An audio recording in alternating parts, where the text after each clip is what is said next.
That was a Labor Day. But you know what? Ruben Amaro Jr. and Ben Davis soon to come. It was a 9-7 win, 9 runs on 16 hits, and that's the bottom line. The bottom line is a 2-game win streak. The bottom line is 51 and 29 in the last 80 games. That's an .800 winning percentage. That's half a season. Your Philadelphia Phillies. We're presented by our friends at Cure Auto Insurance. Your thoughts, oh, Maestro? Well, it wasn't pretty, but you have to win the ugly ones as well. I mean, obviously, the fact that they swung the bat so well out of the chute, got a nice cushion for the boys. I did not like the way the guys threw the ball tonight from the mound. Really, the only guy that really was sharp was Hoffman, as far as I was concerned. Great job by Alvarado of squeaking out of it, and Kimbrel. But to me, it's about the walks. You cannot walk people when you are ahead in the game and let them get back in this game. Fortunately for the Phillies, they made the pitches when they had to at the end. But as you said, Michael, you know, I mean, they've been playing very good baseball. The pitching has been faltering a little bit as of late, and it's something that is of some concern right now. And you just got to hope that the starting pitchers can be sharper and go deeper into games to take a little heat off that bullpen, because it's coming in. They're coming in way too early in the games. Right. And I know we look for the problems first. It's in our nature as Philadelphia sports fans. Someone close to me said a game like this makes me ill. I don't know who that was. Did you say that? When I was a GM, man, I didn't like that stuff, man. I didn't know it was you. You know, sit there, biting my nails, picking my nails. I understand, and I'm sure a lot of people out there feel the same way. But when we look back at this on September 4th, it's a 9-7 win at San Diego, the team that they beat in the NLCS last year to advance to the World Series with Machado and Soto. And that guy Hill's terrible. and Kim Tom as well. said in the pregame. I mean, there's a who's who as far as talent is concerned. But for them to come out with a W, again, it was not pretty, but it was effective because they came out with a W, and that's what this is all about. The fact that they stayed with it, they grinded it through it. They got a little luck, a little help from the umpire as well. But sometimes that's what it takes, and they got the W, and they stay atop that wild card spot. I understand Ben Davis sent a present to Brian O'Nora. Yes, he did. Yes, the crew chief. Let's nice. find out if that's true. Let's go out to San Diego and check in with Ben Yamin, son of a gun. Benny! Son of a gun. Son of a gun. What a win, Ben. Come on, man. I know a lot of people are ticked, and this should have happened, and 8 walks is too much, and they got 9 runs. But when you win a game against a team like San Diego, even with a losing record, you're in first place by 5.5 overall in the wild card spot. You're still 2.5 up on the Chicago Cubs. You're looking pretty, Ben, aren't you? Yeah, win is a win is a win. It was beautiful early on. The bats were alive. There's nothing they really couldn't do. The pitching, obviously, is a concern right now. But this offense is electric. It's 1 through 9. Unfortunately, Bryce Harper was the only starter in there today that did not get a hit. I mean, these guys just pounded the baseball all over the field. They were relentless. Runners in scoring position could have been better as well. But you got these guys hitting ball out of the ballpark. It's just fun to watch. It's almost like it's must-see TV. Like when Ryan Howard was up, you had to go watch him hit. When Kyle Schwarber's in the box, you got to see him hit. Trea Turner right now, when he's in the box, you got to see him hit. And that was great tonight. They did get a little help from Brian O'Nora at third base bag.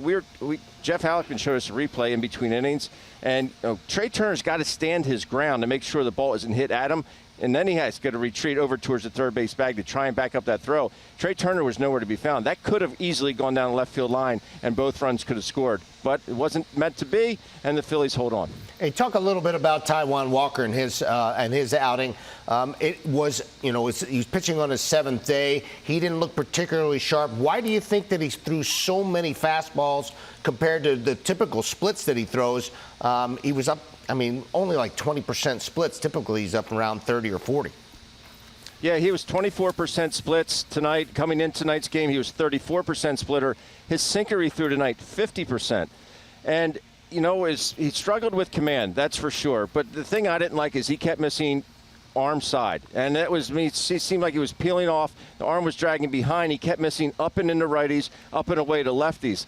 That is something that I think it could be an easy fix. He just wasn't able to do it today. It seemed like he was very upright today, just not bending that front leg, not using his legs in general. And I think that's why you're seeing some of that velocity down as well. Definitely something they could correct. But he just didn't have that command. Yes, he got that 15th win of the year, but he also obviously got a lot of offensive support. Benny, I feel like having 6 days rest is something that that can be good in some ways, but detrimental in others. And in this case, it just feels like he's not, when he talked about being, not being athletic on the mound, it just doesn't look smooth and easy and athletic right now. Do you think it's because he's not getting enough reps, or do you think too much time in between starts, or what do you think the issue is there? I just think his mechanics are flawed right now, Ruben. You look at someone like Zach Wheeler. Zach Wheeler said, I want to pitch on Wednesday, and he's going to pitch on Wednesday. He likes the 5 days. Rob Thomson said he doesn't do as well with that extra rest. And Zach Wheeler went up to Topper and said, I'm going to throw on Wednesday on my normal scheduled days. And Topper said, all right, you got the ball. So Christopher Sanchez will not be making that start. We're going to see Wheeler on Wednesday. I understand that. I think when guys don't get the reps, I think that's when they falter. You look at, I think someone who doesn't get enough reps is Sarah Anthony Dominguez. I think when he pitches more, his stuff plays better. He has more command. And that's why I always give really good pinch hitters all the credit in the world, because they could sit there for 5, 6, 7 games at a time and come up with a crucial at bat. They have that ability to kind of slow the game down and go up there and provide a great at bat off the bench. I think their positions on the team are invaluable. I think with pitchers, if they don't get enough reps, they just will not have the command because they're not used to being out there and commanding the pitches. 8 walks, son of a gun. 8 Not walks. good. Ben, Son of a gun. Son of a gun. Bottom of the ninth was really knuckle grabbing time. I get it. Bottom of the eighth was too. That was a white knuckle deal as well with Kimbrel on the mound. And I like that stroke. I don't know what you thought, Ruben, but I like Topper putting in Kimbrel there. You're facing the top of the San Diego lineup in Kim, Tatis, Soto, Machado, and Bogarts. And it was hairy, but they got through it. Kimbrel got through it.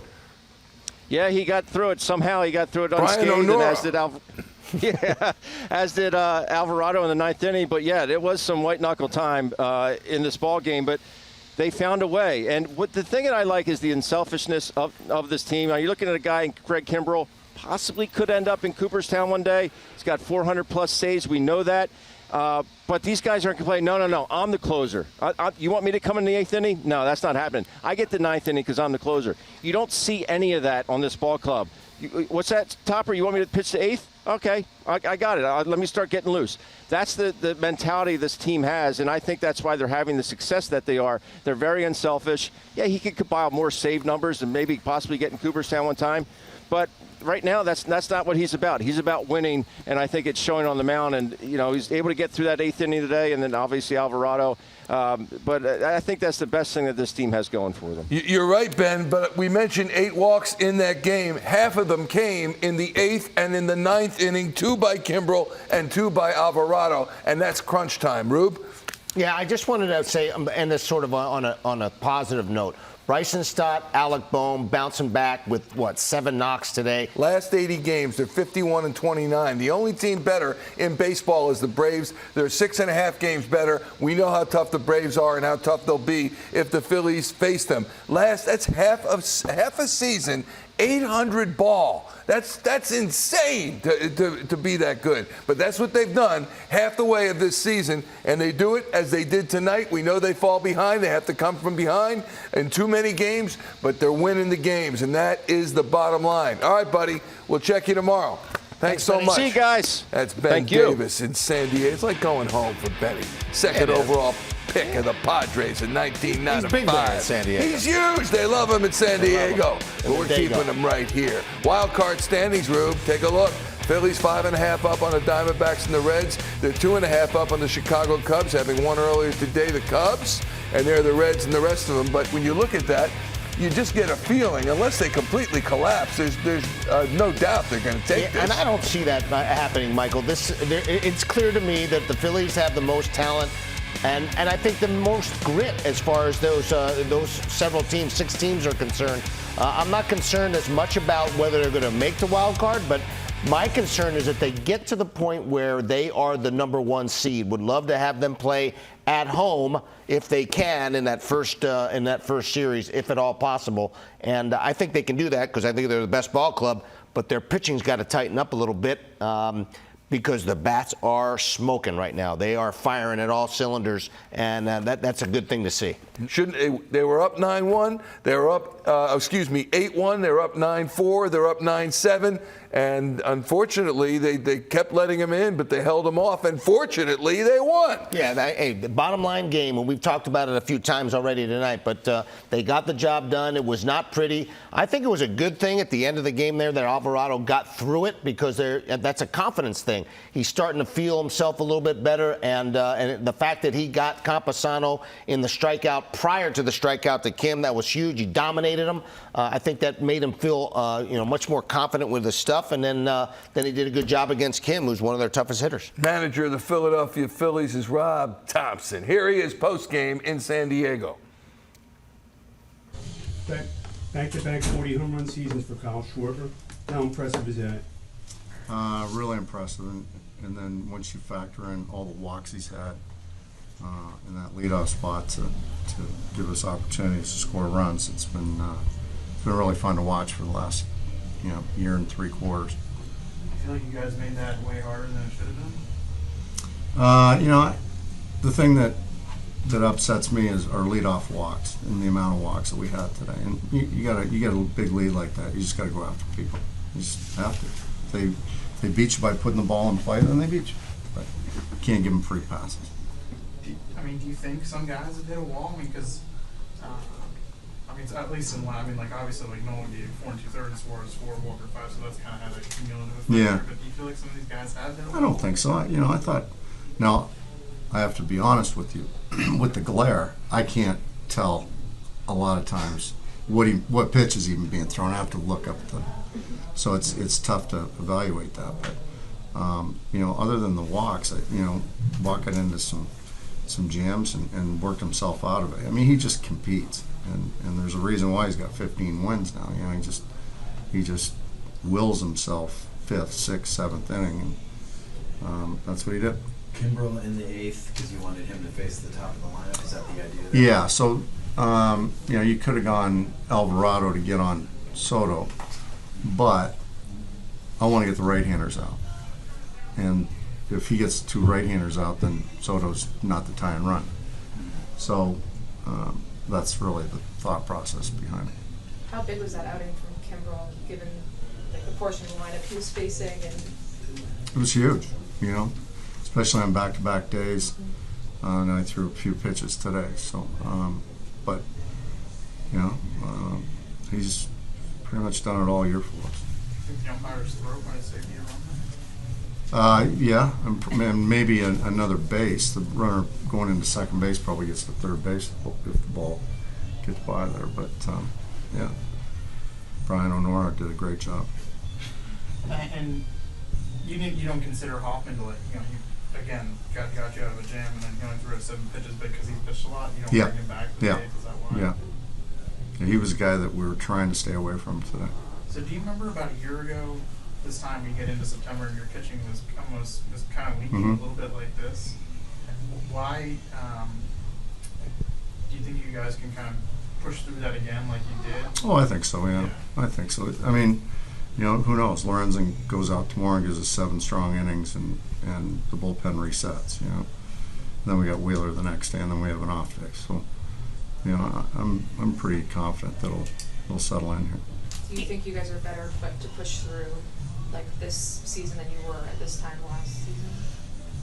It's a tough question to answer. I can't really think about. I can't remember what exactly where we were at last year, but we have a whole bunch of guys in that room that are gamers and competitors, and they want the ball. So you almost have to take it away from them with this group. With the usage, do you guys anticipate making a bullpen move tomorrow? No, we should be all right. When Kobe gets up in the 8th there, when does he come in? If Bogart gets on, is that? No. Kimbrel was getting up in No, he's getting up in pitches. So if one of those guys hits a home run or they take the lead, then I get Kimbrel out and save him. I got you. How important is it to get the first inning issue solved with Taiwan Walker, just because it's been a pattern? Yeah, it is important, you know. And I don't know whether we switch up his pregame routine or what, but you know, last couple of weeks, has it been? We've given up first inning runs a lot. So I don't know what that is. Whether it's just a blip on the radar or something in our process that we have to change, but we'll look at it for sure. Kyle batted 4 times in those first 5 innings. Gets scores 3 runs.